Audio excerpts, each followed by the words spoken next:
Hey everybody, I'm Greg. And I'm Katie. Welcome to the Meeple Society. Today we are on episode 94, our second Go Back episode in a row. I feel like these keep getting longer as we get further into the alphabet. Because we had a lot of stuff hit right at the same time where we had chances to buy things. Yes, we did. Between Gen Con and there was a yard sale we went to, and then the retreat. Yeah, we had quite a bit. Hopefully we won't have any more till Christmas now. Get through the teas. Maybe. We'll see. Anyway, before we get started, please like the video, subscribe to the channel, hit the bell icon if you want notification of future content. Or if you want to follow us on social media, click on the link below and you'll see where you can go. All right. Shall we try to keep this under an hour? 1, 2, 3, 4, 5, tonight? 6, 7, 8, 9, 10, 11, 12, 13 games, possibly. I'm going to try really hard to keep this under an hour and a half. Remember she said that. Yeah. Let's try and keep it under an hour. Okay, let's start. I'm paying attention to the time right now. Okay, got it. Let's go. You done? Yes. Okay, so we can start? Yes. Okay. Spectacular. Okay, fun game we played at the retreat. Done. No. Anyway, we got a chance to play this at the last night of the retreat. Yep.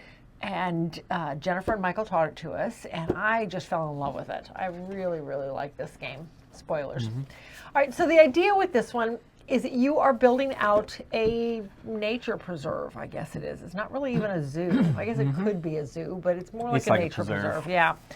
So there's two different sides. Everybody takes one board. There's two different sides. There's an asymmetric and a normal board where everybody's the same.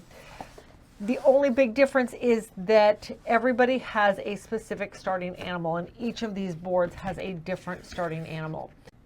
Each person gets a little tuck box with all of their stuff in it, and everybody has 10 tiles that are specific to their board, and they also have some chips that allow you to change dice values, and then you get so many dice, basically. Each player starts off with 8 dice. The way this game works is it is an open drafting game. You have your tiles here, you have your dice here. Nobody else has access to those. And then on these little conveyor belt pieces, there are more dice and tiles, and these are all random. You always call it conveyor belt. Well, it's not really a conveyor belt. Well, no, but it goes back to sushi roll. Yes, because it was these kind of pieces, and it was a conveyor belt. So I've just gotten stuck in my head. It'd be more like a floating island. Okay, the floating island pieces then. Anyway, there are 4 tiles on this each round, anywhere from 4 to 8 dice depending on player count and round number.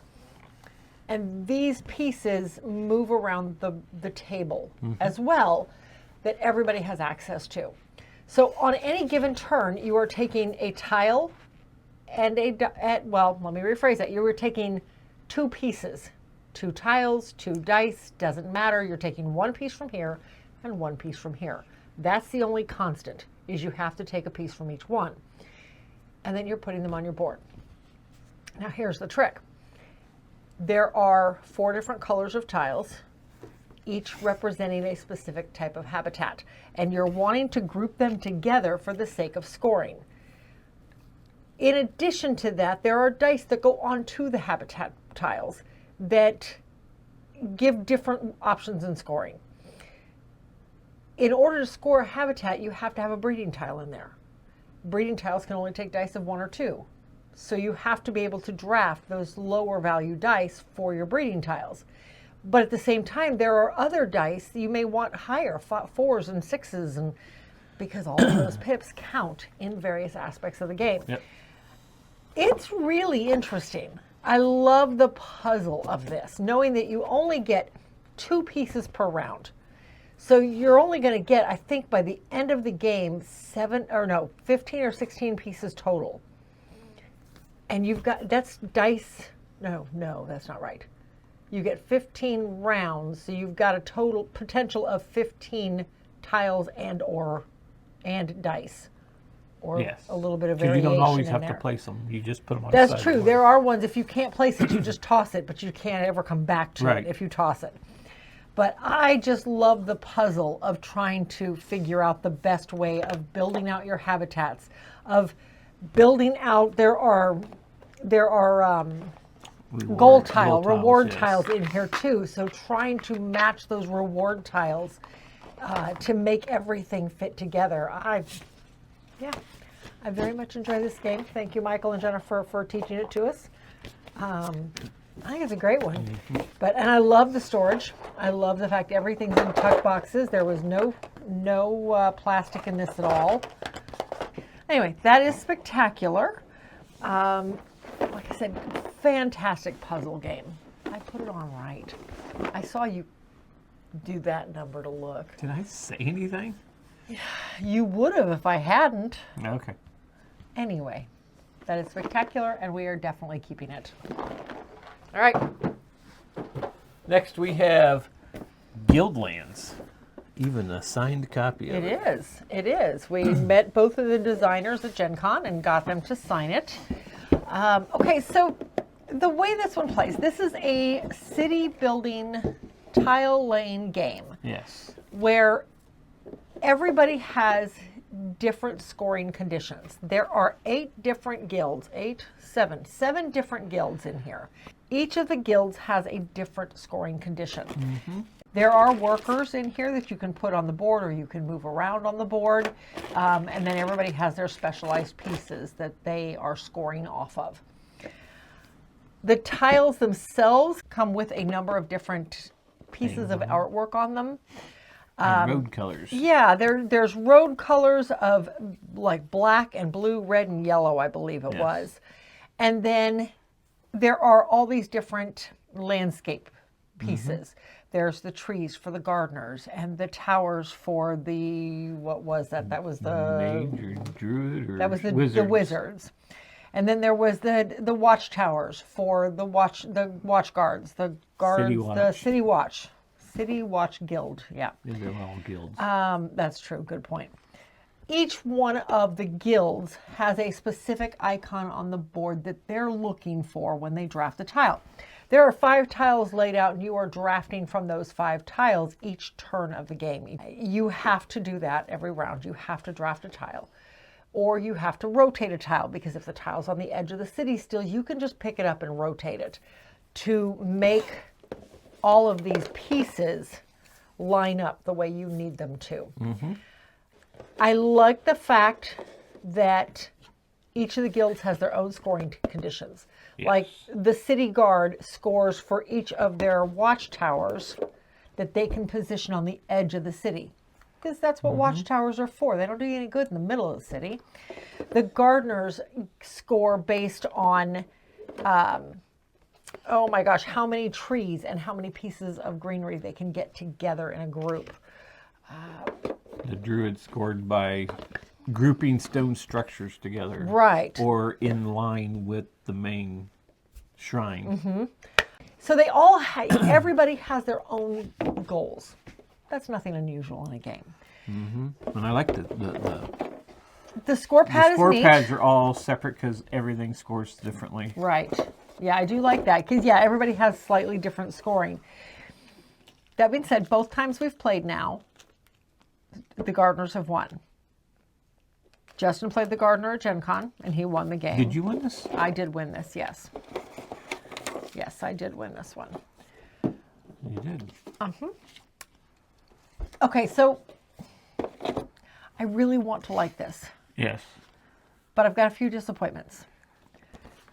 The rule book is not the best.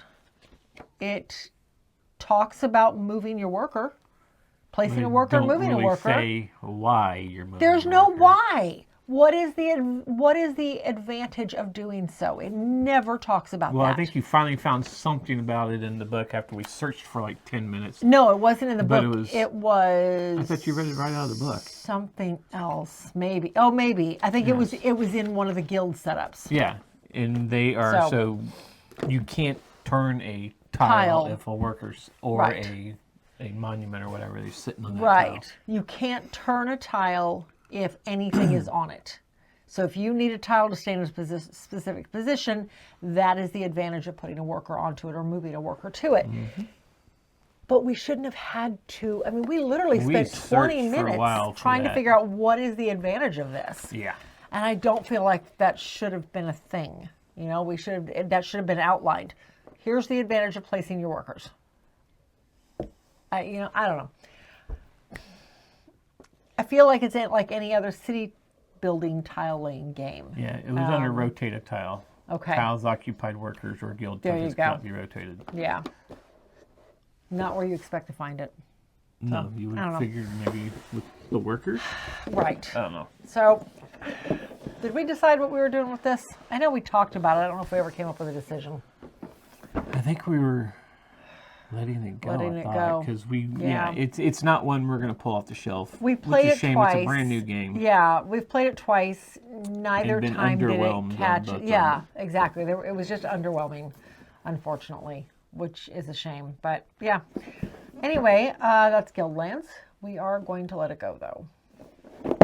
Okay. Next we have Ducks in Tow. Okay, so this one is. I thought it was cute. It was cute. That's about it. It's cute. Okay, so with this one, you have a series, depending on your player count, a series of tiles out that do one. You have location tiles, and then you have special action tiles. This one allowed you to pick up more cards or go into the bag and get get what food. you wanted. Get food. The food Yep, you wanted. you're right. And the other one was to adopt an animal. Yeah, adopt a duck. You've got and it's not all these tiles out, but here we'll put at least a couple location tiles out there. All right, so the idea with this one, everybody has their little person and their duck toe. And throughout the game, you are trying to attract ducks. The ducks don't fit in there that well. They don't, unfortunately, but you're trying to attract the ducks with specific colored food. There are 4 different colors of food. There are 4 different colors of duck. And of course, I would grab 3 of the 4. There we go. There's the 4 colors of food. So you're trying to attract the ducks by paying food for them. Now, there are ways to get food. There are other ways to attract the ducks besides that.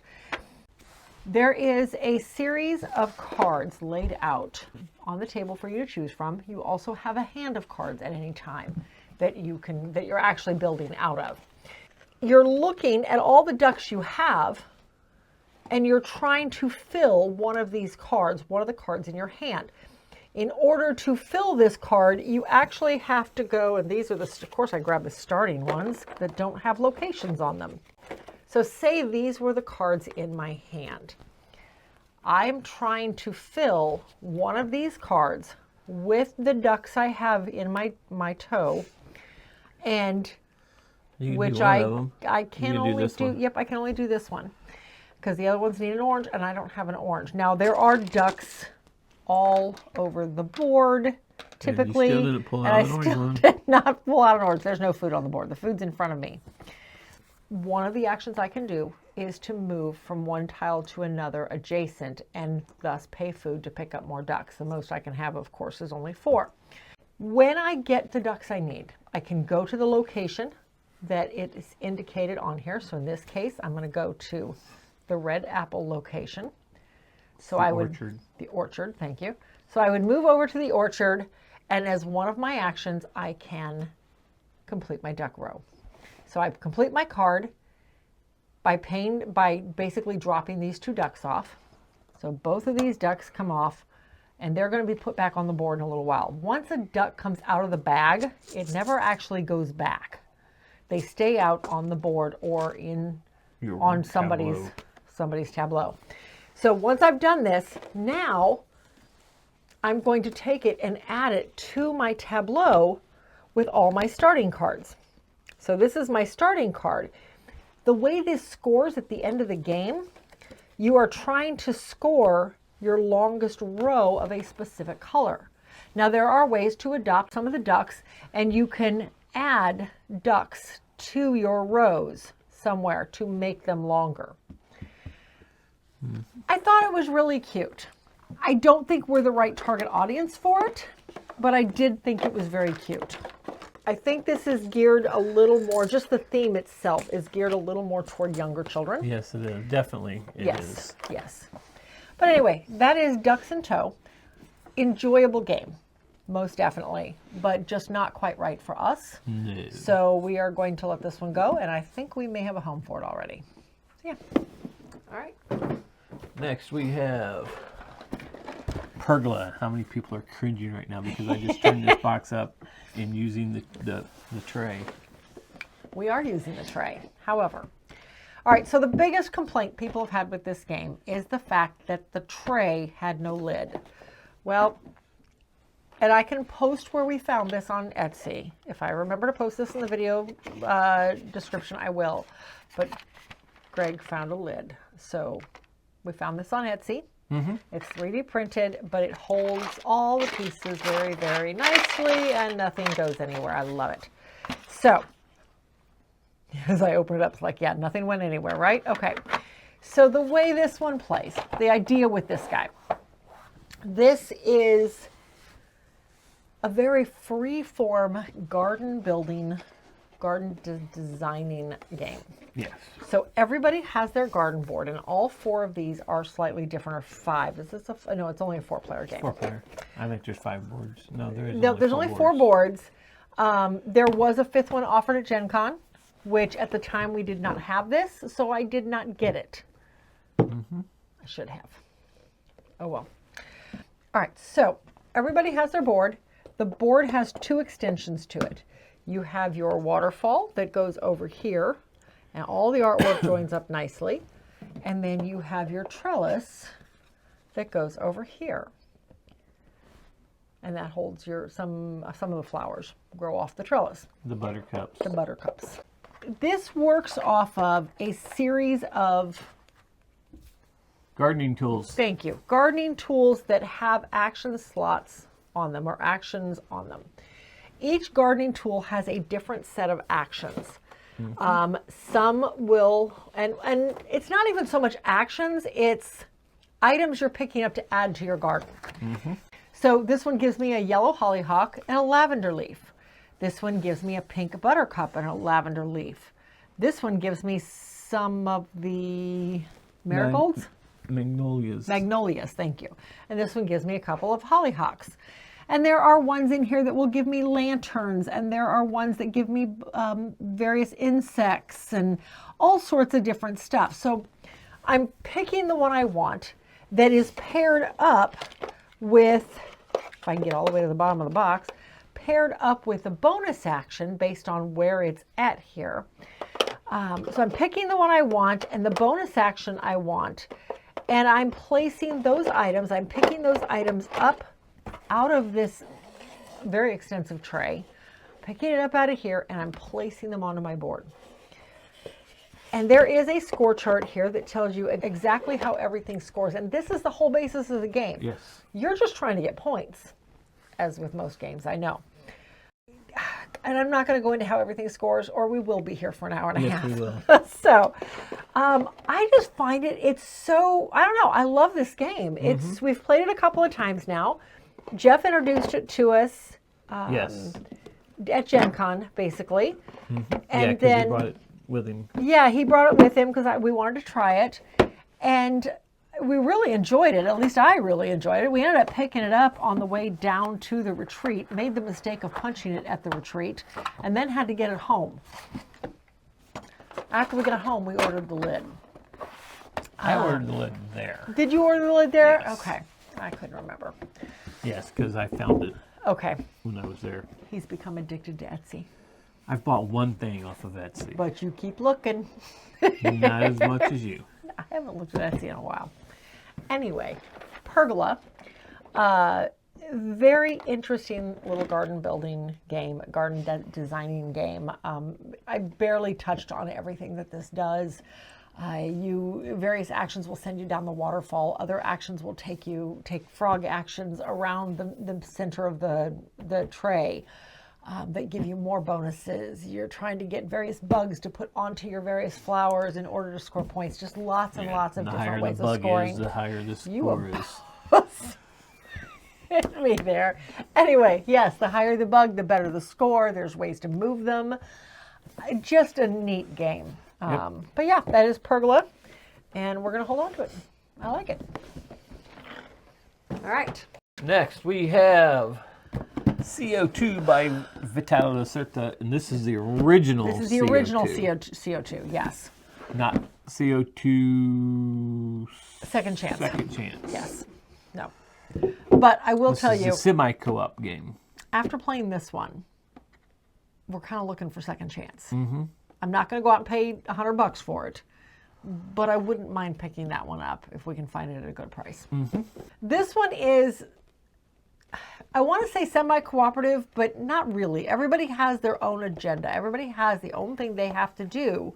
But at the same time... Yes. The semi-cooperative part comes in as making sure each area has the right amount of plants out, as in recycling plants or whatever. Right. So that the world... the pollution or whatever. The pollution levels don't get too high. Go up too high. So this is the board. And the board represents the 6 different major continents of the world. Africa and Europe and South America and North America, Oceania area, which is basically Australia, but the islands down there, and then Asia. Each region of the world has a certain number of various types of plants they can hold on to. They can hold. If you're not able to provide them with green producing plants, such as wind farms or green energy. If you can't provide them with green energy plants, then they're going to produce their own fossil fuel plants. And that makes the numbers go higher. The pollution numbers go higher for the world in general. Gets too high, bad things start happening. Mm-hmm. So you don't want it to get high. At the start of the game, each region gets 1 fossil fuel plant already. Every round that goes by, that there is not a certain number of plants out here. So in other words, if a round goes by and nobody builds in South America is going to build their own fossil fuel plant. Yes. So you've got to be able to offer them the green energy plants that they want, that they're able to sustain. Meanwhile, there's conferences going on in the middle board at various universities that you can go to and try to get more knowledge into the various green energy products. And each continent has its own what it wants. Yes. And that's all random. There's tiles that come out at the start of the game here. It's a pretty interesting game. We played this a couple weeks ago, and it took us a while to get through all of it. To walk ourselves through the first few rounds, but once we got through those first 2 rounds, it really went pretty fast. Mm-hmm. And as I say, when you put out you've got to, what is it? What is the thing when you first put it out? It's like you suggest it or something like that. And you put it out there, and then somebody goes and makes it happen, and somebody actually builds it. What was that? Yeah, you're right. You propose a project. You install the project. And then you're putting it out. You're installing the project by flipping it over. Mm-hmm. And then you're actually building the project, the plant. I think was the constructing. You're constructing it. And that's a totally different tile. Yeah, so if you propose a project, it's not yours. No. I mean, just because you proposed it doesn't mean somebody else can't come over and install it. Right. Or come over after you installed it, come over and build it. Yeah, and the idea is that you're proposing it to the country. Mm-hmm. And then somebody else is coming in and installing the infrastructure that is needed to sustain it. Mm-hmm. And then you're finally actually building the plant. Right. It was very interesting how one person could do part of it and then somebody else could come in and finish it. And in order to meet the overall goals, we had to do that a couple times. That part of it kind of reminded me of the game Inventors, or no? Yes. Inventors. Yeah. Of the South Tigris. Yes. Because game. Different people could do different things. Yeah. I did enjoy this. I liked what it did. I'm kind of curious to see what Second Chance does. Yes. How different Second Chance is going to be, if that makes sense. So yeah, right now we're going to hold on to this one. Until we get second chance. But we are actively looking for second chance, yeah. So, and at that point, we'll probably let this one go and keep that one. So yeah, CO2 by Vital Lacerda. Very interesting game. You were going to say Beetle. Vital. Yes, anyway, we're going to hold on to it. All right. Okay, some little games. This is Cat Ass Trophy, exactly what it is. All right, so we've played this one a couple times now. We picked this up at Gen Con because of the cat theme. That was the whole reason. This is actually the game Zero Down. Yes, yes. Now, we never played Zero Down, so I don't know how similar it is, but it sounds like it was just literally a remake. Yes, it is. All right, so the way this one plays, the deck is made up of a number of numbers and colors. And you are trying to get basically a perfect hand or a near perfect hand because the goal is to score the least amount of points. So depending on the player count, there are a number of cards laid out in the middle of the table. Everybody starts out with 9 cards. I think I have 9. I may have grabbed more. Nope, I grabbed 9. How about that? So the idea is you are trying to get 5 of one color, doesn't matter what number, and potentially, hopefully, 5 of one number. The trick is you only have 9 cards in your hand, and you will ever only have 9 cards in your hand. The only cards in the game, in the round, are going to be what's in everybody's hand and what's here, because the rest of the deck never gets played. Okay, that leaves a lot to chance. So you're basically, oh, well, all right, this has not been shuffled because I've already got 5 7s. Okay, so I got dealt 5 7s, so now I have to make these cards turn into these colors. So I'm basically into one color. Or into one of those colors. Yes. So, and of course I don't have a purple. So but you have 2 greens. I do have 2 greens already. So let's just try and stick with the greens. So I'm going to change out this 5 for this 5. And basically you're there you go. There you go. Oh, 5. I'll represent the other players. There you go. So that doesn't help me either. But you're going to you're basically going to keep exchanging, and the other player's doing the same thing. He's got 9 cards in his hand, and he is exchanging out cards as well. And you're each trying to make that perfect hand. So maybe I can't get all of the greens I want. So I'm going to try to get at least more matching numbers, because as the game goes on, or when somebody ends the round, the way this is going to score is that you score. Did I throw down my 7? Give me that 7 back. That is not what I wanted to throw down. Oh, you picked up the 5. Okay, I picked up. Okay. Yeah, that was a 4. That's fine. It's fine. So the way it scores at the end of the game, when 2 people have knocked on the table saying they're passing, then any set doesn't score any points. So this set of 5 7s would score nothing. Great, 0 points. These cards here, though, would score their face value, but sets like this only score once. So this is 5 points. This is another 7 points. So my end hand score would be 12 points right now. Not the greatest hand, but I've seen worse. I've had worse. You play 5 rounds. Whoever has the lowest score wins. Now each round you are reshuffling and redealing, so you've got a totally different set of cards in the game. I thought it was interesting, but at the same time it just wasn't engaging. No. It was frustrating. It was 100% luck of what cards could be out there. Were you going for the same color that somebody else was going, or the same number, or was there even 5 cards of that number even out? And you're 2/3 of the way through the hand, and you're like going, I've never seen another one of these numbers. Now you got to pivot and try and do another one, but by then everybody else has already got the number they're going to take anyway, and yeah. It really has 0 to do with cats. Other than the artwork, it has nothing to do with cats, and I was kind of hoping it did. We're going to let this one go. We've played it twice. Both times it was just not engaging. I don't think we actually even played 2 full games. We did not. We did not. We gave up after the first few rounds both times. So, just not the kind of card game we enjoy. So yeah, that is Catastrophe. Catastrophe. Say that 5 times fast. We're gonna let this one go. Next we have Battle for Whitefang. This is a Solforge Fusion deck. Yes. This is a... Solforge Fusion is the name of the system. This says first edition even. Yes. This was actually just given to me at the... Dice Tower Retreat. It's by Stoneblade Entertainment, which does Ascension. Okay.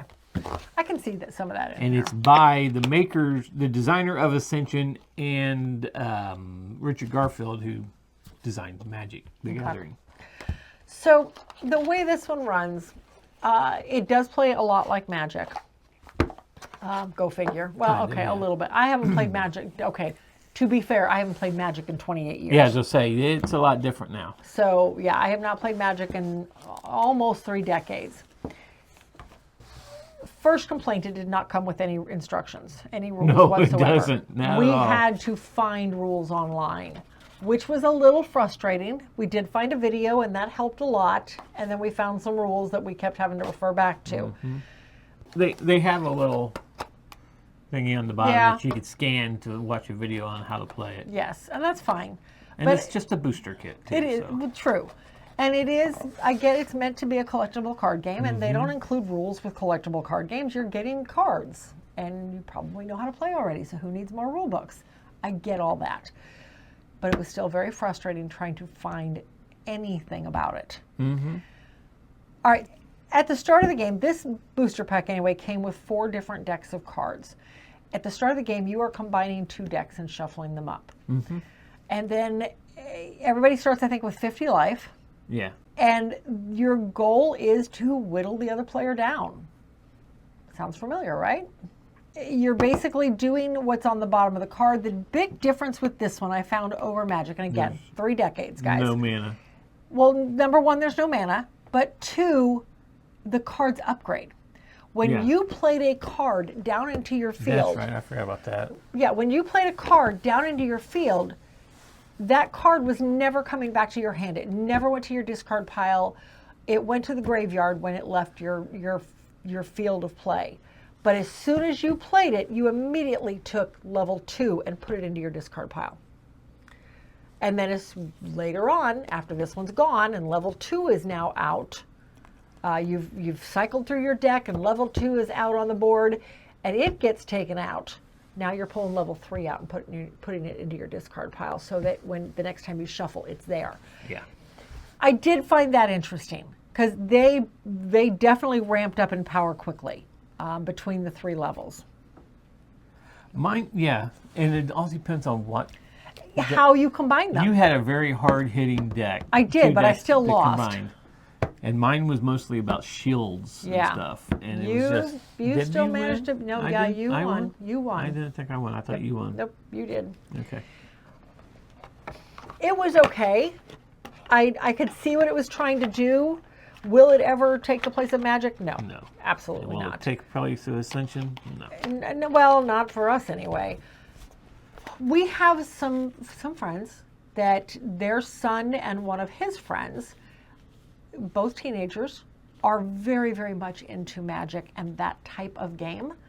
We're giving these decks to them and letting them have some fun with them, see what they think. It's not the kind of game we're ever going to pull off the shelf, I'm afraid. I just don't do collectible card games. No. I don't enjoy Magic. Again, they're 3 decades. So yeah, but that is Solforge. I did like what it did, just not my kind of game. Okay, I know this closes. Come on, get in there without tearing up a card, please. Come on, there we go. Since we're giving it a tie, I don't want to tear it up. Anyway, Solforge Fusion, Battle for Whitefang Pass. Interesting take. I did like what it did with the upgraded cards. However, Not our cup of tea. Not our cup of tea. It is going to leave the collection, but it's already got a home. All right. Next we have a little bitty card game that It's like 8 It cards. was not this 2025 Gen Con. I think it was 2024. I think Might it was have been older than that. 2023 Gen Con. Let's see. What's the date on this? 2018 is the date on the game, but I think it was only a few years ago that somebody came by and said, "Here, have a game," and this is called Agent 299. It's 2 to 4 players, 10 to 15 minutes, ages 13 and up. The pocket game of secrecy and discovery. This is an 8-card deck. And now I'm trying to remember what. Oh, yeah, this one was kind of weird. It kind of started off like Scram, where you had some cards face down, and there was a card in the middle that was face down. So you had, and you had different actions you were doing, like. Or there was 2 cards face down, or something like that. I don't remember. No, yeah, maybe it was just there was one. interrogation where you peek at a face down card in front of another player, then that you must swap one of your cards with one of their cards. Or the card in the middle. So maybe, I don't even know what this card is I'm giving up, but I like this card. So sure, I'll swap that card. And then after all players have made one interrogation, the first player card flips. But at the end, you have to flip a card face up, right? Card abilities. Yeah. Oh, man, I gave you a negative one. Trying to remember what it was. But yeah, I think at the end of your turn, you had to flip one of your cards face up, so now everybody at the table could see it. You could trade for this one, but once a card was face up, it stayed face up, even if you swapped it with somebody else. I mean... Okay. Swapped cards may be face up, so you can swap it and it's already face up. And I think the goal was, the end of the game was triggered when one person could not flip a card up, because all their cards were already face up.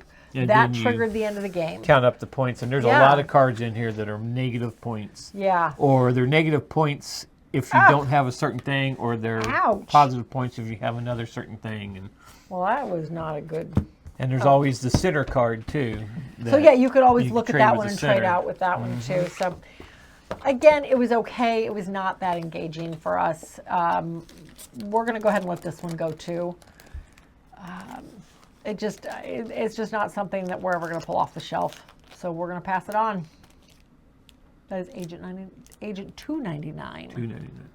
The pocket game of secrecy and discovery. Yeah, I read that. Maybe we'll give it to Justin and Jackie. This will be a super easy one that they can try on their trip. Yeah, they could play it on the plane. Yeah, this is super simple to play on the plane. We'll see. Anyway, there you go. All right. Next we got Big Sur. Big Sur. Okay. We got a chance to play this at the retreat. Yes, we actually took it with us. Yes, we did. Jeff had talked about it in one of his ratchets, and picked it up at Gen Con. Looked really good. Yes, we picked it up at Gen Con. Okay, so what in the world? What's what? Just what Jeff wrote on the score sheet. The most amazing first player. Right? I wouldn't say that. Okay, so the way this one plays, you've got basically a display of cards out here to choose from. You've got a display of landmark cards. I'll come back to those. And then you've got cards in your hand. And you are essentially trying to build part of the Big Sur Highway by using various icons up in the corner. You want to have so many of these icons together, and the more you have together that are all adjoining from one leg of the road to the next, the better points you're going to get for them.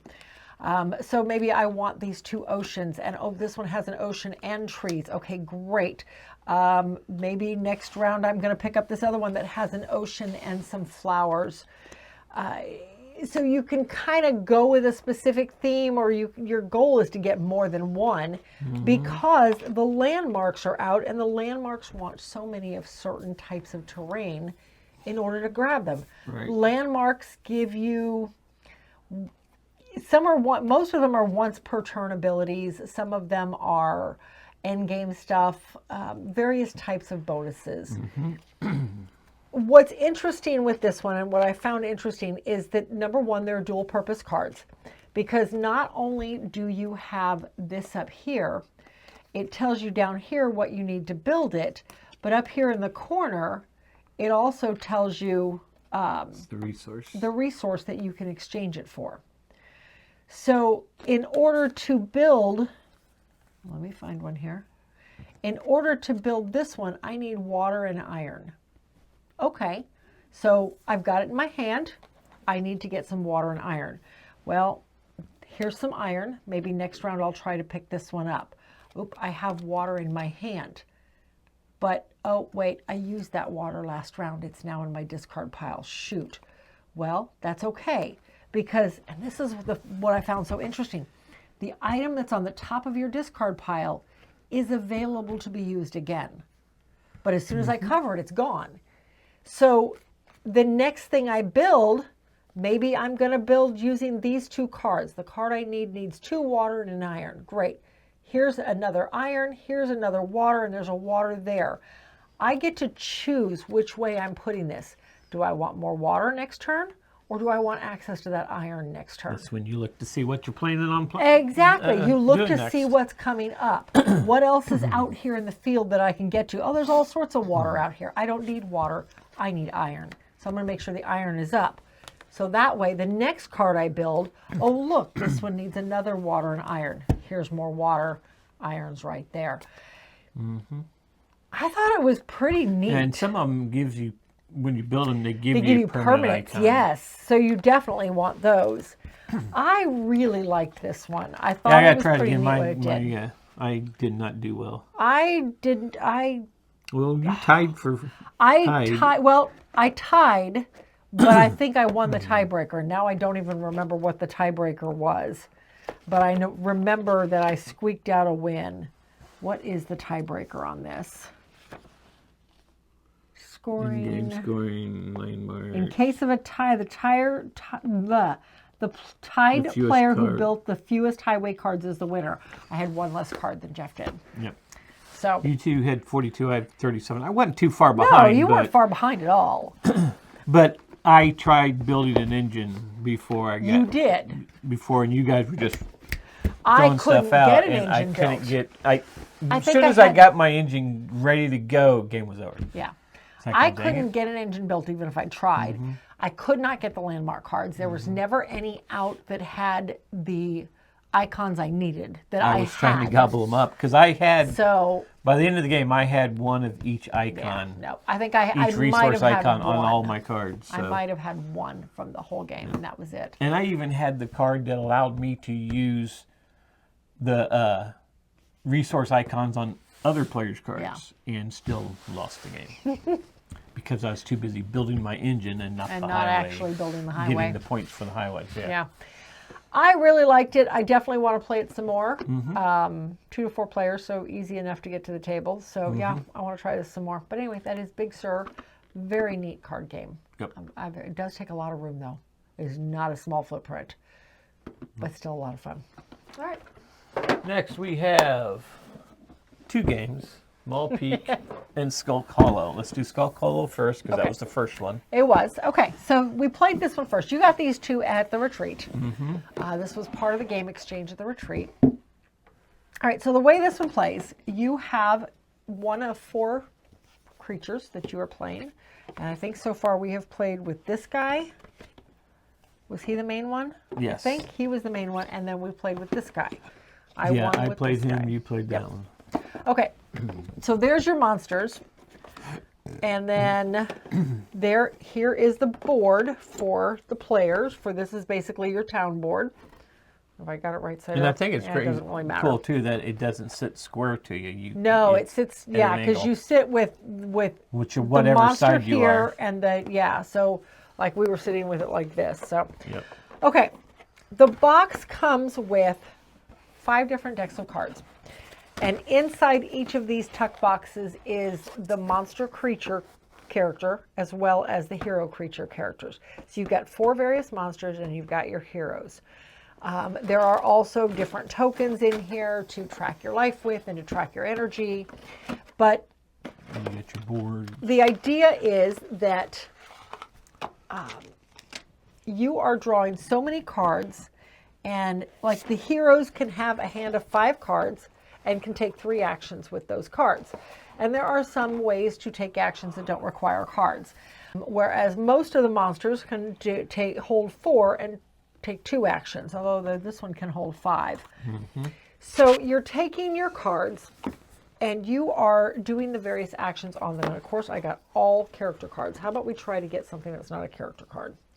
Here we go. I've got 1 character card and 4 regular cards. And the regular cards will let me leap up onto the monster somewhere. Well, no, you leap and you leap right where it shows. Well, that's true. You leap down here onto his feet, and then you can leap further on if you're already on the monster. Maybe I can gain some power. Power will let me do actions without using cards. I can move across the board. So, and the movements go different directions. So you can go diagonal. Some of them will let you go diagonally. Some of them will let you just go orthogonally. I can shoot a missile at the monster from the space next to him, or whatever the rules are for that character. Let's see. There is also some melee cards in here. Let me see. There's a maneuver card that lets me move to any of the 4 corners. There's a character card. This way I can maybe bring out more characters, because I actually have a whole stack of little minis. Of course, these little minis compare to the monster mini. The monster mini doesn't seem fair, right? Hopefully I've got that in the picture. The monster mini could have been at least this. Well, that's true. So, yeah. Anyway, as you are leaping around and doing damage to the monsters, you're moving onto these little spots, and it shows you how many of the little fox and heroes can be in each spot. It also shows you how much damage each thing can take. And as you damage it, the monster, whoever that is, can no longer use that. Action, so if you take out all of his little stab areas, he can no longer stab you. He can no longer sizzle you. He can no longer slam you. That type of thing. I think this is actually the one I played because I had the burrow. Yes. I did like what it did. I thought it was interesting. Yeah, I liked it. Yeah. It's not really our kind of game in terms of the head-to-head. Right. But I still liked it. So we talked about this earlier. We never did decide 100%. I think it's going to hang around. Yeah. I do want to try some more of the monsters, maybe. Which is saying a lot, guys, because she doesn't like these types of games whatsoever. I do not. Okay. All right, so that is Skulk Hollow. Maul Peak is essentially the same game. Except it has a little extra. Because in Skulk Hollow, the foxes always go first. Right.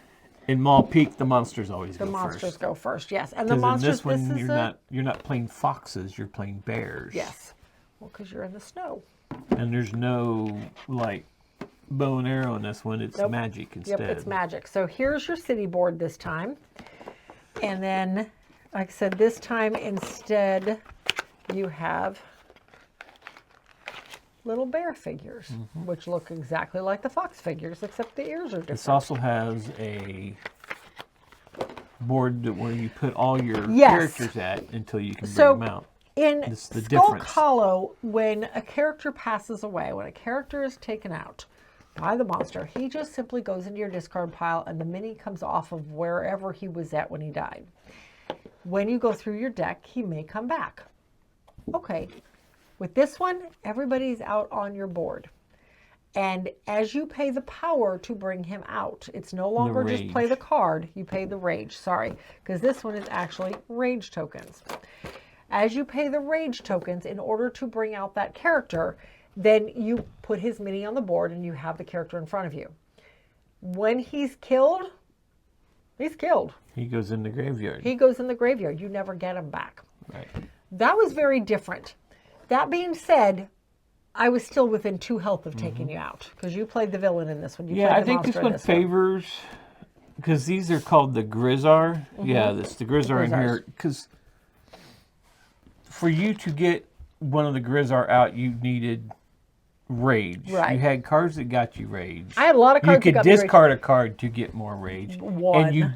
And they stayed in a pool till the end of the round. Then they went into your Right. What was it called? The bank. The bank. And then you could spend from the bank, but there was never a limit. Right. The monsters, on the other hand, they had their pool for their power, if they would get power, but then they had to put it up on their monster, Right. or it disappeared. And the monsters, some of them don't even have the choice of getting power, and the other ones might have just one spot for Right. it. And the power was to be able to do extra actions. Right. Which, okay, let's be fair. You were able to do... True. Okay, cards are split in half. Yes, many The of the Grizzar cards. could only use one side or the And other. this, The this top or the one, bottom of the card. That's all that was available Yeah. too, one side or the other. But that was it. The monsters in here, they could use both parts sides. of the card. So you could end up with, because you had just as many one actions. card, I got 2 actions. Yes. So yeah, so you now could that's fine. easily end up with 6 actions in a turn, whereas I was only allowed 3. I came so close to taking him out. At one point, I had 1 health left to take out, and I didn't have a stinking leap action to get up there. And then he healed himself. I healed myself and froze you and then trapped you and stuck you in my belly. That was the win condition for the creature he played. The middle of the monster was the cell. Yeah. And I had to freeze them and put them in the cell. It was fun. We actually laughed pretty hard at this one. I think we are going to hold on to them for now. We'll see what happens. But we did enjoy them enough to hold on to them. Yep. And I wouldn't mind seeing some more of the monsters.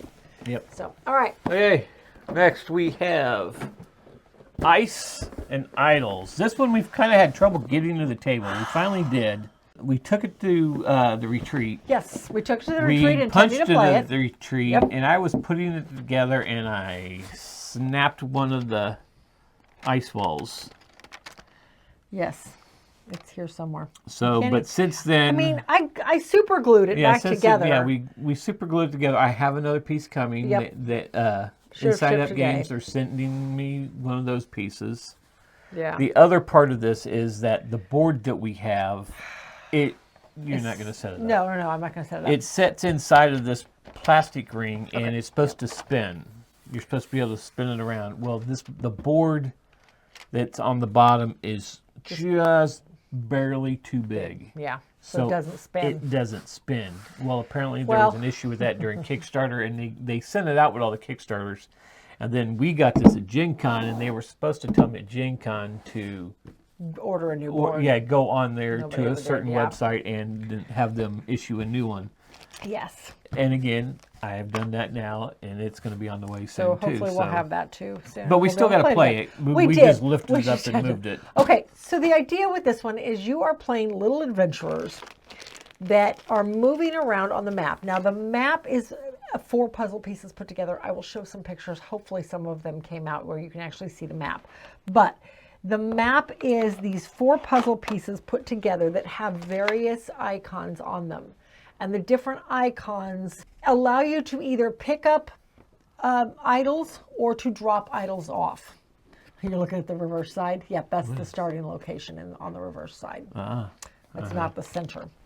That's the advanced side. We have not played on that side yet. So you have your player board, and at the start of the game, you have one hand blocked off, so you can only ever pick up 1 idol at a time. You also only get 4 movements because your 5th movement is blocked off. Or maybe it's your 6th. You get 5 movements. Your 6th is blocked off. As you pick up various idols and get them delivered to where they need to go, to the altars, then you can unblock some of these things and it gives you more abilities. So you're picking up the idols, trying to get them up here onto your board so you unlock these abilities, unlock more actions, unlock your second hand ability. And then eventually, once you've got everything unlocked you want, you're trying to get research done, and you're dropping off the idols back at the same altars in order to get research cubes out here from bottom to top. This also coincides with some gold cards. You want cubes in very specific alignments out here in order to get more points at the end of the game. During all of this, though, every time a certain icon is hit, whether it be from placing, oh, I gotta remember how this goes in here, whether it be from placing research of something on the research tiles or placing something into your player board, the icons are there too, then event cards are pulled. Okay.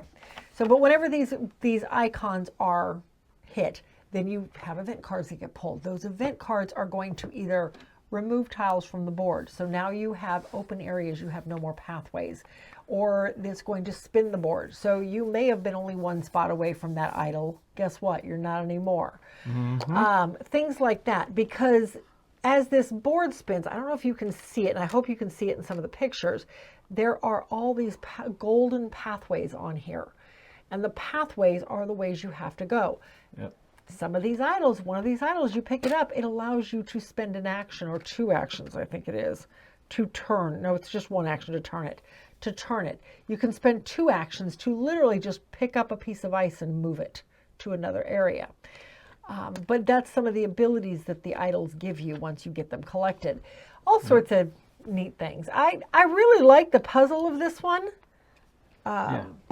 It's a little frustrating. It's a little finicky with the pieces. And like I said, I'm hoping once we get the board corrected, then we'll be in good shape. Yeah. I'm hoping, because right now it was kind of a bummer to play it yesterday with the board not working properly, because we had such a good play of it at Gen Con. Yeah. We really did. And then we got very disappointing, the problems we had here at home. Yeah. So. And the fact that somebody didn't shuffle the event cards. Oh, that's true. I did not shuffle the turn the event board, cards. turn the board, turn the board, turn the board, and every single time I'd be right there where I need to be, and suddenly I'm across the board, and you've already had 3 idols picked up. I still have 1 trying to deliver it. Well, and that wasn't even the worst part, because after those 4 turn the boards, it was like 8 remove tiles. Yes. Like, oh, crap. But that was my Gen Con play as well. I can't believe you wanted to buy this then if you were that frustrated by it. I liked it enough that I wanted to be able to play it again, maybe without a few people. It kept turning the board, but I know it wasn't their fault. But no. Anyway, that is Ice and Idols. This is the newest game by Inside Up Games. But somebody did use their power to turn the board a couple times in that game. That was your anyway, son. I'm not bitter about that. Never mind.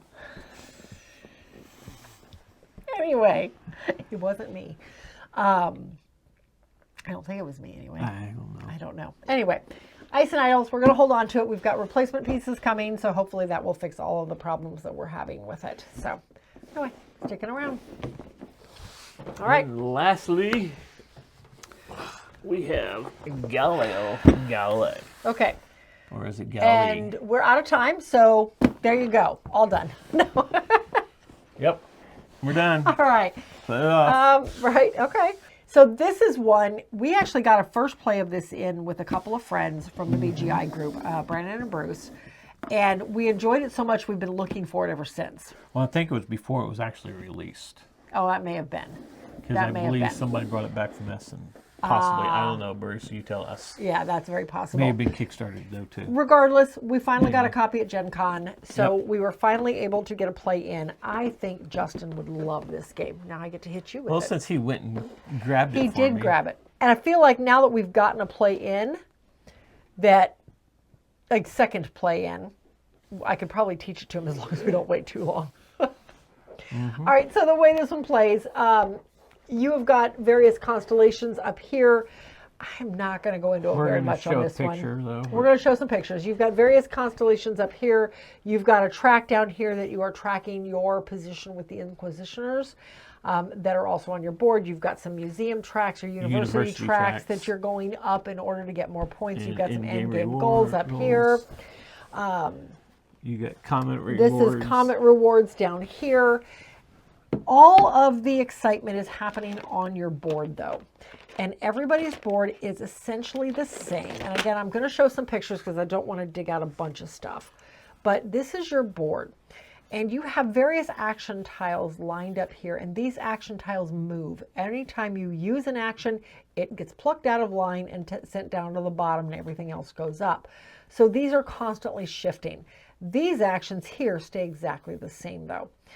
Each turn, you are choosing what you're going to do. Are you grabbing new dice? Are you increasing the value of your dice? Your dice is how you do your research and how you, oh my gosh, how you can research the constellations, how you can do your observation. Thank you. That was the word I couldn't find.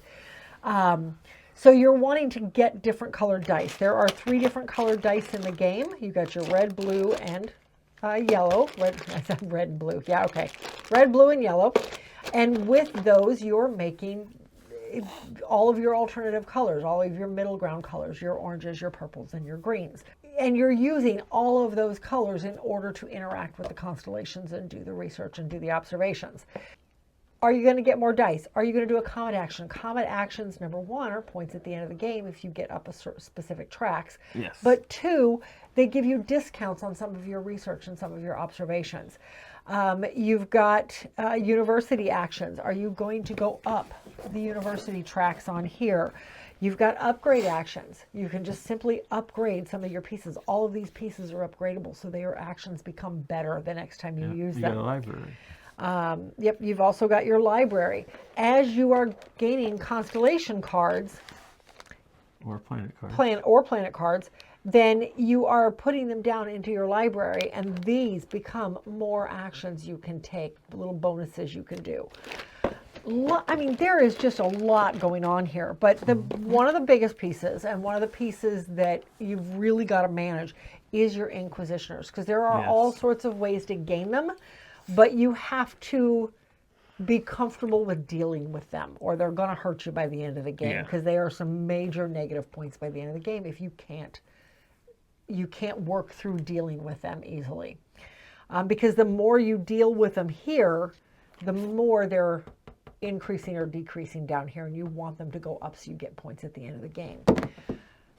It's an interesting game. There is a lot going on with this. Yeah, the first game I did not deal with the Inquisitions because I didn't 100% understand how they worked. Right.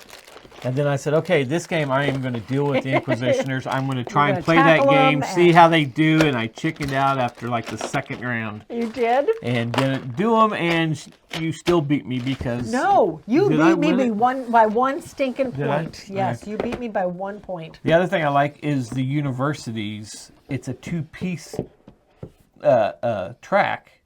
Because all the tracks change out, and all the tops are changed out, so it's different universities. Yeah, the universities all change. So there's a lot of replayability in this game. Lots of variability. Very neat game. Lots of puzzly things to do. I love how the actions are changing constantly, and you have the option to upgrade those actions to get better.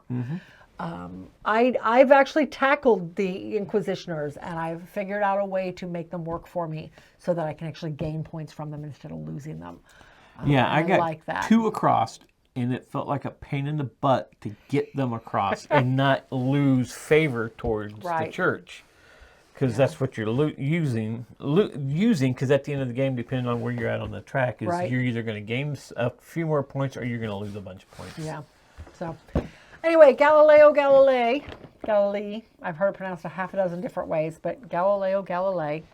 Like I said, I heard it Galileo Galilei or Galileo Galilei. Yeah, that's the one I also heard. So Galileo. It's Galileo. Galilei something. I don't know. Whatever. We're gonna hold on to it. I definitely want. I think I want to try this with Justin. Yes. For sure. Yeah, I think they would enjoy this one too. So anyway, that's it for tonight. And all the go-backs. Yay! We're on to the T's. We're into the T's. The biggest letter? The second biggest letter. Second biggest letter. S's was the largest. T's are the second largest. We only have 30 of them. 30 videos for it. Yeah. We have 153 T's. I've broken them down into 13 piece videos. I don't remember how many numbers that is. 13 divided by 150? 3. I don't know. Anyway. That is it for tonight. Thank you for watching. Until then, we'll see you at the next one.